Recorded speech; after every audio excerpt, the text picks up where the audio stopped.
Hi, everyone. Thanks for joining us today on this final morning of Pardreamin'. I'm Megan McFerrin, and I'll be moderating this session. We have two amazing speakers joining us today to talk about some great insights on using scoring categories in Pardot. So with that, I'd like to introduce our speakers, Becky Daniel and Jacqueline Day. Awesome. Thank you so much, Megan. My name is Becky Daniel, and I am the Marketing Automation Manager at Nelnet. And I work with several brands, and one of them is Fax. And I'm so excited to talk to you today about category scoring. Jacqueline. Hi, everyone. So glad to be with you here today. I am the Senior Marketing Manager for Fax. I've worked in K-12 ed tech for a little over 11 years now, and I work in Baltimore, Maryland, and I've worked remotely for the past 11 years. So working remotely is very familiar to me, I'm sure to a lot of you as well. And I work with Becky on all things marketing ops, and I'm so excited to talk to you about this topic today. It's been a huge part of our lives the past couple of years. Oh my goodness. And of course, I touched too many things at once, so hang in there with me. So the first thing is just a level set, which is just what are scoring categories in general. And to give you kind of a visual, to help you kind of think it through, you have scoring categories, which are like a suitcase, and you have overall scoring, which is like a ladder. So a ladder, you can go up, you can go down. You can increase the score, you can decrease the score. You can do that through automations. You can say reset to 0. It's really flexible, just whatever you want up and down. A suitcase for scoring categories is really whatever is in that suitcase, that is what is going to be scored. And as long as it's in that suitcase, it will stay scored to that prospect. But if you take it out, it doesn't count anymore. And everyone who had that element will now have their score decreased. So I'm going to let you sit on that for a second. I'm going to reiterate because it's a lot to wrap your head around. But scoring categories are like a folder that you keep things. And then the overall scoring is like a ladder. So we're going to show you how that looks in Pardot itself. And it looks like this. So if you've gone to Pardot settings into their scoring area, you can see that there's scoring categories. And it's so easy. You just use this little gear icon, open a folder. You can name it whatever you want, Sunshine State, whatever. And you create a folder. And then any asset you put in that folder adds to that scoring for your prospect.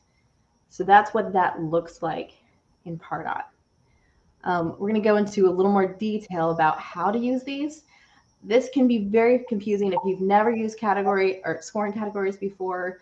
You're not really sure, how would I use this? Why is this useful? We're going to get into that a little bit.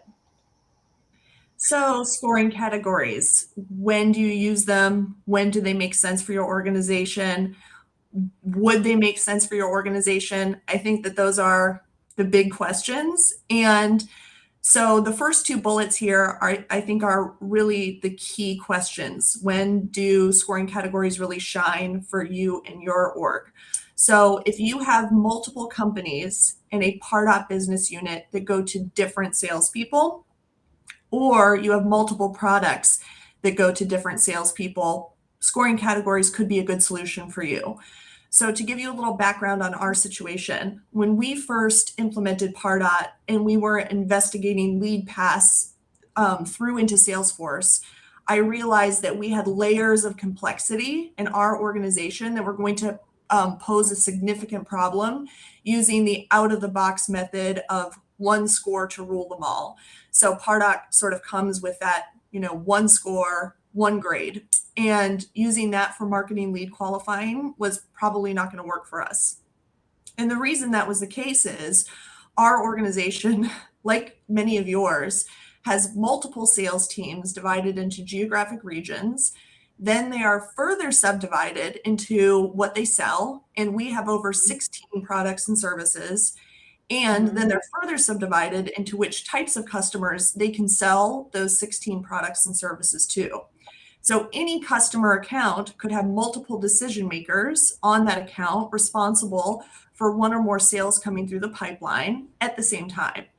And we concluded that we needed to be able to give very specific information to our sales team coming through Pardot into Salesforce about which product or service that prospect was qualifying for, what that specific activity or engagement was regarding that product or service. And crucially, we needed to be able to re-qualify that prospect due to every one of our products having a very individual variable sales cycle. And so all of those things were such a complex equation. And when we were investigating Pardot and looking at options, I said, oh, Becky, I think that scoring categories would be a great solution. And Becky said to me, I think so too, but this seems like it could be pretty complex. And so, that started us on our journey. About 2 years now of implementing scoring categories and then all the things we learned along the way. So you guys are really, you guys are where we wish we were 2 years ago. So we wish that we knew all this from the start. And so we are super excited to share with you all the things. One of the big things is if you allow your business unit to have multiple prospects with the same email address. Maybe it's like office@company.com goes to the VP and also the secretary, and you have them both in your org. If you allow that in your business, fantastic for you. Don't use scoring categories. It's just going to mess it up. But if your business can go to a one email address to one person scenario, you will be able to track them a lot easier, understand the engagement that's happening, and use scoring categories just fine. So heads up there. Also, you'll need repeating engagement studios. So that could be buying them separately or having a subscription that's at a level where you get repeating engagement studios for free just as part of that package. So I guess free isn't really a thing, but part of that package. And the IT team really limits how many of these you can have, because the more automations that happen on a daily basis, the slower that it slows everything down for your organization, potentially for others. So they don't want a million daily repeating automations to happen. So they really limit how many you can use. So you have to be strategic about those with using scoring categories. And then also you want a little dash of chaos in your world, because that's what scoring categories are, my friends. Just a little something extra just to spice up your life. You'll never know what you discover. You're like, oh, this is interesting. This has changed things. Yeah, you just like a little chaos, as if Pardot admins don't have that already and marketing managers don't have that already. Just a little something extra. Then come enjoy the scoring category world.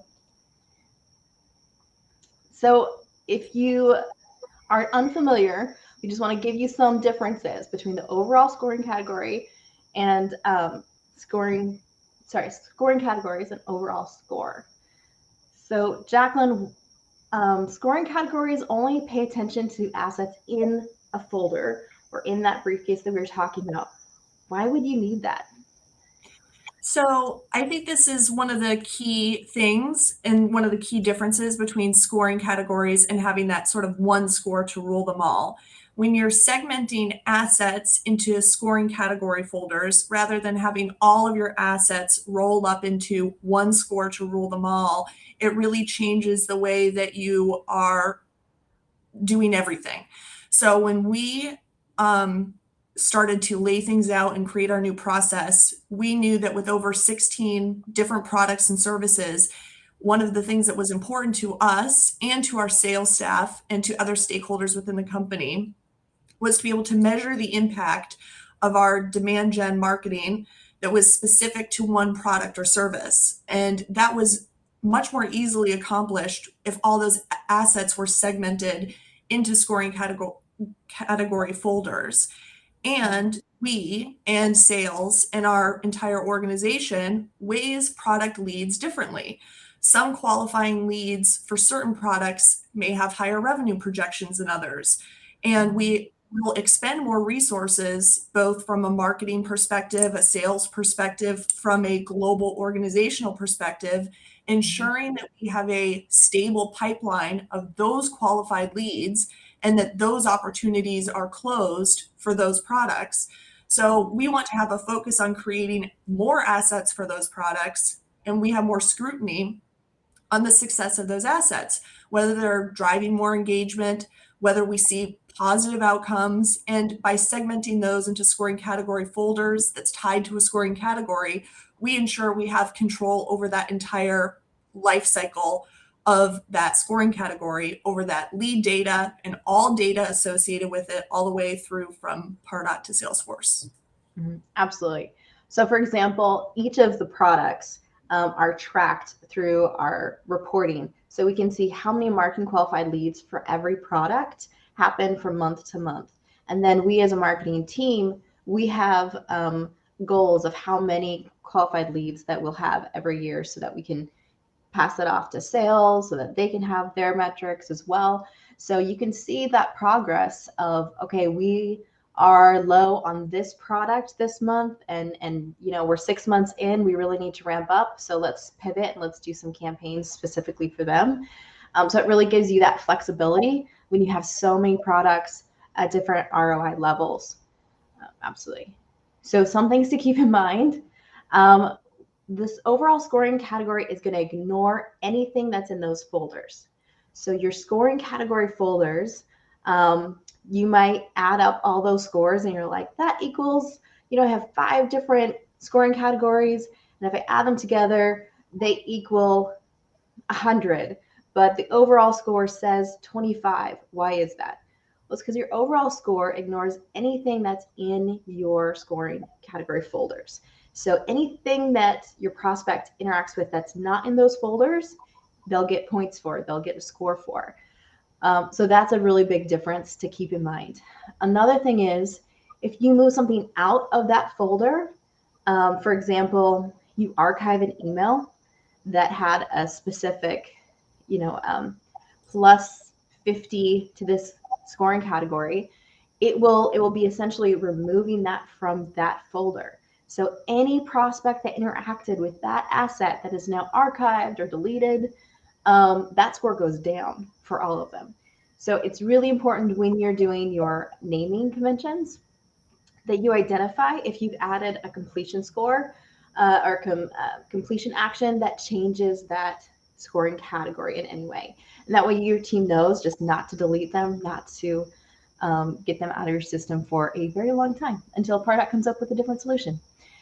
Or you can add scoring categories in other ways outside of that email or inside of that engagement studio as much as possible. So things to think about. Also, you cannot manually change a person's category score.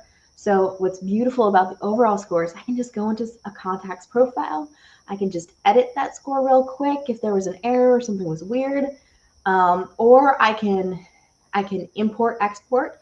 So I can download a huge list and I can change the scoring according to what it needs to be, and I can upload and it changes that overall scoring category, overall scoring. But a scoring category is different. It will only let you change if you do an automation inside Pardot. So those are one-off automations, or that is an engagement studio. So those are your only options to change those scores. So we're going to walk you through how to do that. Oh, you also don't have the reset to 0 that you have with an overall category score. You have a completion action that says reset this score to 0. No, my friends, you do not have that option. So if you can avoid the scoring category, you can live a happy and content life without it. That is a great motto to live by. And what Becky just said about being able to reset the scoring category or the score to 0 and not being able to do that with scoring categories is a great reason Why? Because we tried to do that for a long time early on, and we kept saying, oh, if only we could reset these, just press a button and reset these after we'd made a couple of mistakes. But category scoring is complex. So if it doesn't sound like something that would suit you or suit your team, you probably don't need it. But if it does sound like something that could really benefit you, your team, your reporting, your sales team, it is worth the time and resources. It's just important to understand that there will be a resource spend, there is a training component, and internal teams will need to be on board with all of those various components in onboarding and developing the processes. So this is a good part where we will just stop for a minute. And if you decide this is not for me, I'm out, you can leave and we will applaud you and it'll be totally fine and we won't take it personally. We're just going to take a second. It's totally fine. Look deep within yourself. No, I'm kidding. No, but if you're still here, it's worth it. If you're still here, if you have any of these pain points, we're going to show you how to get through the chaos. Okay, so just hang out with us. We're going to get you through it. So if you have these pain points, let's go. Okay, climb the mountain. Yeah, climb the mountain. All right, so the secrets to success. Here are the 3 main problems that you may have at your organization, and there are some solutions. So Becky, here's sort of the first problem that we came up with, and that was we needed a way to identify an MQL that was ready for sales to look at. How did we solve that?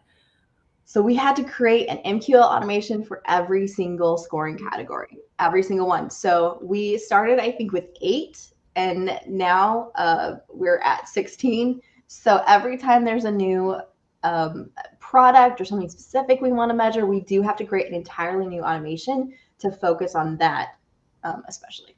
All right, with scoring categories, one of the things that we realized was a problem is what if they already had the product? So we needed to suppress someone who already had the product, or we needed to send them to the customer service team if they were having service issues or questions about the product. So how did we solve for that? Absolutely. We have clients all the time who will watch a webinar about a product they already have just because they're onboarding someone new, or maybe they have some questions, or they only do that one function once a year, and so they just need a refresher course. So our sales team really didn't want to talk to those people. I mean, they loved them, but they didn't want to talk to those people. So we just created a dynamic list that looks in at the account level. Do they have this as an asset? And if so, we create a dynamic list so we can use it as a suppression in that MQL automation for every category score. All right, this is a really tricky one. What happens if someone qualifies in a scoring category, does not purchase that product? How do they qualify again in the future? So the sales team is notified of that. So if you were paying attention and you noticed, okay, if I can't change someone's number through import export, how am I going to make it? They can become a qualified person once and then their score goes up for forever. And what happens then? You could create lots of different MQL ladder steps, or you just create an engagement studio to reduce the scores of those people for every category. Now, note on this, you'd have to do those pretty much on a daily basis to keep your MQLs clean to sales. And that, again, is that limited number of repeating engagement studios. So just keep that in mind when you're building out, that you'll need access to repeating engagement studios, and that those are limited for every organization.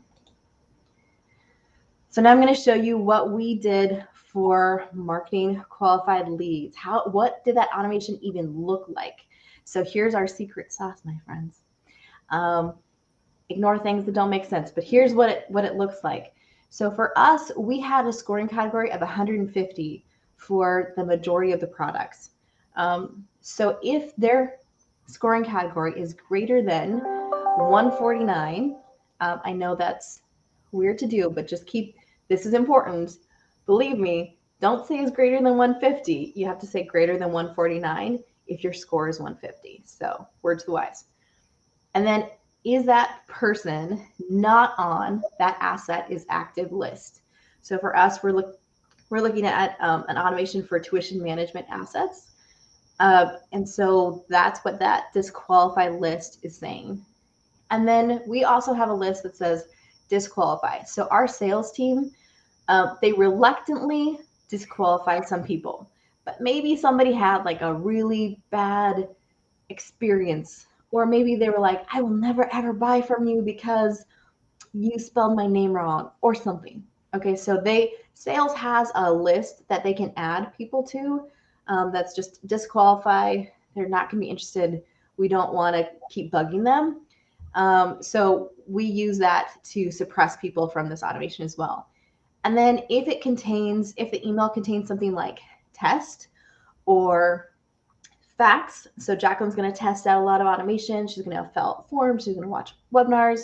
Her team, my operations team is also going to do that. So we want to filter those out. So any of our internal team or anyone who's using test, we filter those out. And if someone has a score of 150, they don't already have the product, they haven't been identified as sales as someone who really is not going to be interested, and it's not someone from our internal team or a test, then they are qualified. So their score is going to trigger a bunch of actions. So here's the actions that happen. So we add them to a list. This can be called anything. We started with it calling Nurture TMG because we had grand plans for this list in addition to automation scoring, but it can be called Hope, Joy, and Love, whatever you want to call it. But you need them to be on a list that will go feed into your engagement studio. So that's your first action. Second is we created a bunch of fields so that we could track how many marketing qualified leads we create and we can report on. So we have a field that's MQL date is today. By having that automation, it triggers them to go into a task queue for sales saying they qualified today. We have a counter to see how many times they qualify as an MQL. Someone might qualify lots and lots of times, and we want to know that for sales purposes. Oops. Apparently up and down also works side to side. Then we also have custom stamps for every category score. The reason why is this allows us to see not just that they qualify as a marketing qualified lead, but what they qualified for specifically. We discovered that for our team, that's really important. So we marked that as today. And then we have each category score has their own counter as well. So we can see if someone qualifies for this specific product 10 times, but still hasn't bought, oh my goodness, what is happening? Like, what are they secretly working with a competitor? Are they still in the research stage? Like, what's happening there? And then we have something called the most recent MQL. This allows our team to know if they qualified for one product today and a different product tomorrow, what they are most interested in. So maybe they qualified for something 6 months ago and it didn't go through, but they're interested in a different thing now. That's really helpful for our team to know. So this is one of the best parts of this is once we've gathered all that data, Becky mentioned that we're passing this over to a task queue in Salesforce, and then sales works all of the leads within that task queue, and all of that data is passing from Pardot over into the task queue. And we can see the most recent MQL reason within that task queue. Also, all of that information is passing from Pardot over onto the lead contact record within Salesforce as well. So that's one of the best things about this because it records a snapshot of that prospect's lead qualifying history across the entire spectrum of our product suite, not just a single score. So we can see as sort of this large enterprise B2B company, we can see how many times they've qualified for specific products and the most recent date when they qualified. So that helps us develop better segmentation profiles for marketing, but it also helps us get better data about specific individuals and many individuals at specific accounts. So I think that this is how we're tying all of this together in a real world application way when people are out in the field working or contacting clients, or when we as a marketing team need to pull this together in campaign planning. Mm-hmm. So all of this, like Jacqueline says, goes into a task queue for our sales team to work. And with so many different products, it's really helpful to have a most recent MQL reason that they can filter on. So some of them have that they only work certain products, but not others. Or, you know, there's columns that are size of company. And so some of them will do filters based on size of company and most recent MQL, so that product and that size. So they can create lists to help simplify that queue for them, which makes their job a lot easier and less clicks all around, which is always a good thing. So how do we do that reducing that we've talked about? How do we reduce that score? So if they're not ready to buy today, we'll be notified if they're ready to buy tomorrow. So what we've created is an engagement studio that cuts down that score. So it's all about the math in this one, okay? So the first thing that we ask, we say, okay, is this person on the list? So you could have one engagement studio that has 10 different products. You know, that's completely fine, because your first logical rule that you're looking at is, are they on this list? Did they qualify for this specific scoring category? And if they did, then we're going to adjust that score. So we do automation that says, okay, are they higher than 900? We're going to reduce their score. So for us, we didn't want to reduce somebody's score to 0 if they had qualified in the past. If they were interested enough to get to 150 at one point, we wanted them to be able to qualify again easier in the future. So we said, we're just cutting their score in half. We're not taking it all the way to 0, but you could do it to any number that you want. So for us, our ideal number for someone who qualified once, we're going to reset them to 75 points. So there's a lot of, for us, there were people that had category scoring, you know, crazy scores. Just so we were just started from the beginning. We said, okay, if they're 900, take 825 out. If they're 800, take out 725. You know, all those kinds of things. You can do a report to see what's your top level. You know, what is the highest score that someone has, and then make your automations around that so that they, you know, stay in a certain level.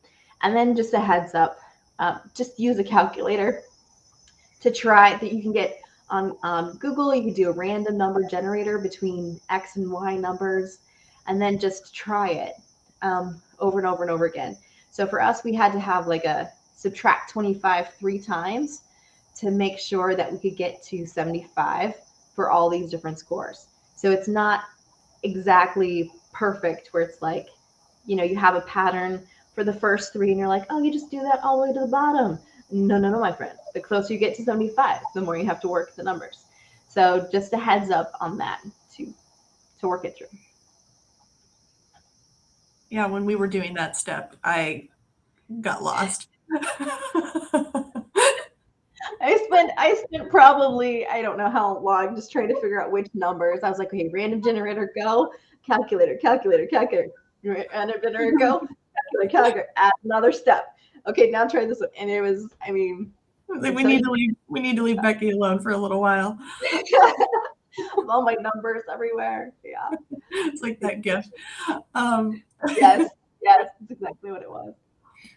Oh, all right. So recapping, Becky, what's our recap? All right. So this has been a lot, like so much at you at once. So we're just going to take it back a step. We're just going to, you know, just simplify it again. Make sure you got the steps. So your first thing is, how do you qualify the lead?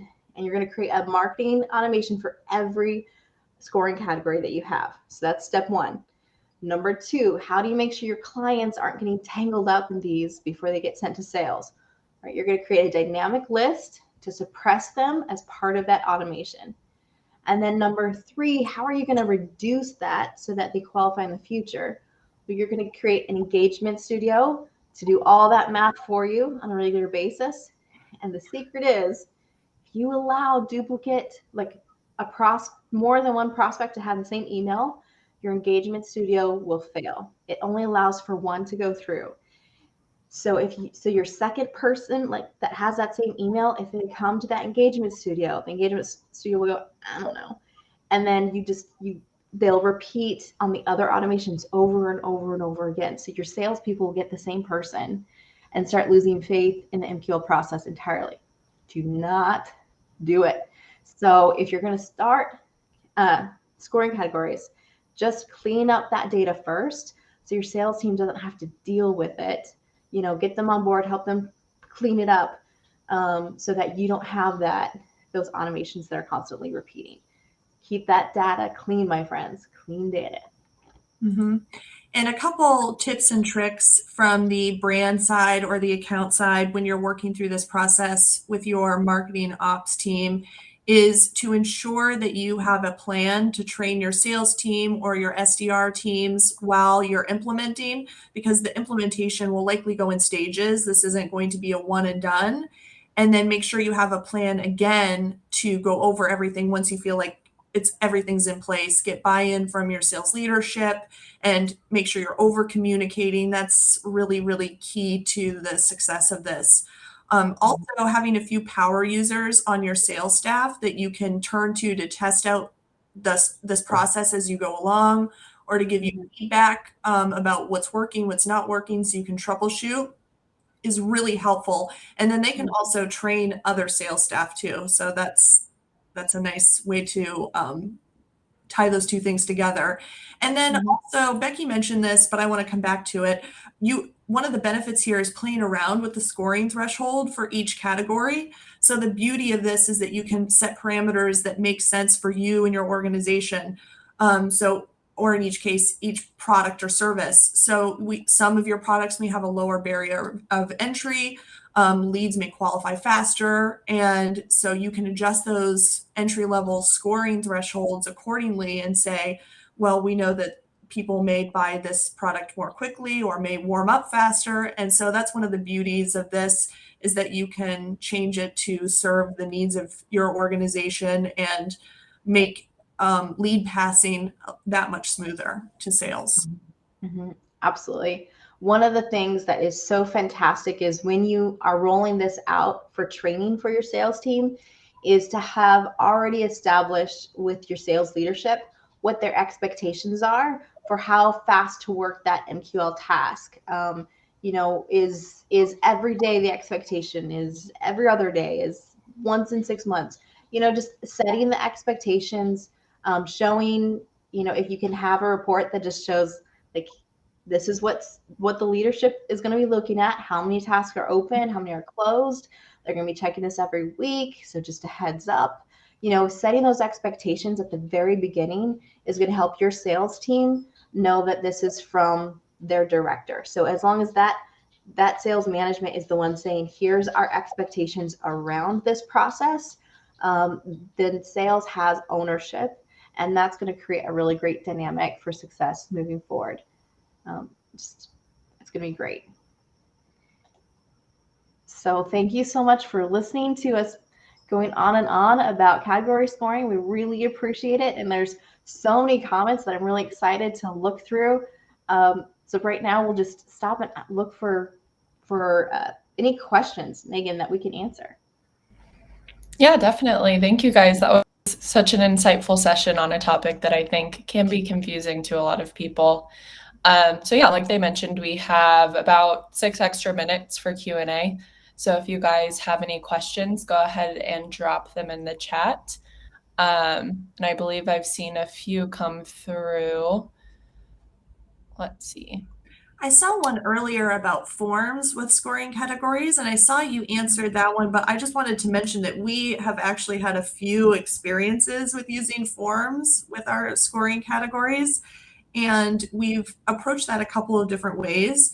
So we will have a one-to-one form per scoring category. So a specific product form tied to a specific product scoring category for that product.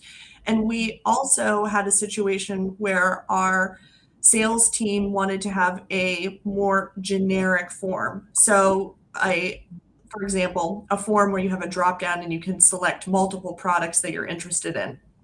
And we thought, how are we going to do this with scoring categories? This is going to be a huge problem. But Becky, I don't know if you want to talk a little bit about how we solved for that, because I think the team came up with a great solution. Yeah, so we created a general inquiry category score. And so anytime they did our general form, they would qualify there. And then we had a field that we would clear out after 2 weeks. So the sales expectation was, okay, they're going to work this lead within 2 weeks. So they can select, 10 products they're interested in and fill out that field. And that's great. And then 2 weeks from there, it'll be cleared so that the next time, if they fill out the form in the future, it'll be accurate to what they're interested in right now. Yeah. Awesome. Those are great ideas. Another question I saw come through is, do you guys have any tips on using scoring categories for reports in Salesforce? My friend Mandana would be the right person to ask. So Pardot integration will create those MQLs. So you can create a report that says, all right, was a task created by Pardot integration? Mm-hmm. And if so, who became assigned to that task? And you can look and see, is it still open? Is it closed? There's a lot of things that you can see there that is really the key to be able to see how many you've collected across time. It depends on what you're trying to report on, because I think that is complex, whether you're just trying to report on the number of leads and the status of those tasks, if that's the route that you're going with that pass through, versus whether you're trying to show a more complete life cycle of those tasks all the way through to open closed opportunities. That's where that reporting gets more difficult. Yeah, that becomes something definitely to work through, because there's some great sessions about how to automate contacts with opportunities. This Pardot experience, and I think that is super helpful. But there's definitely gaps in the cycle that you'll have to map through and try to automate as much as possible. Yes. Yeah, certainly. And just one more thing to add there as well, you can create custom report types that look at scoring categories specifically too. So if you're looking to report on the scoring categories themselves, that might be a good option as well. Perfect. All right. One other question that I just saw come through. Oh, it actually disappeared. One question that was asked is, are you able to timestamp the step where you were creating MQLs through the automation? So we date stamp. I don't know that, for us personally, it doesn't make more sense for us to get more granular than that. But that's what we do. We date stamp at the automation level for every category score. Perfect. All right. I think that covers all of the questions that we had. So that concludes today's session. So thanks again to the both of you for joining us, and a shout out to our sponsors too for helping make Pardot possible. So make sure that you stop by the sponsor booths to learn more about what they do, and you'll also get points to win some prizes. So we have a great session about career paths coming up after this.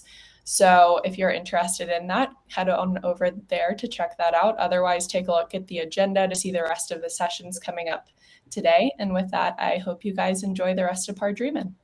Thank you, guys. Thanks.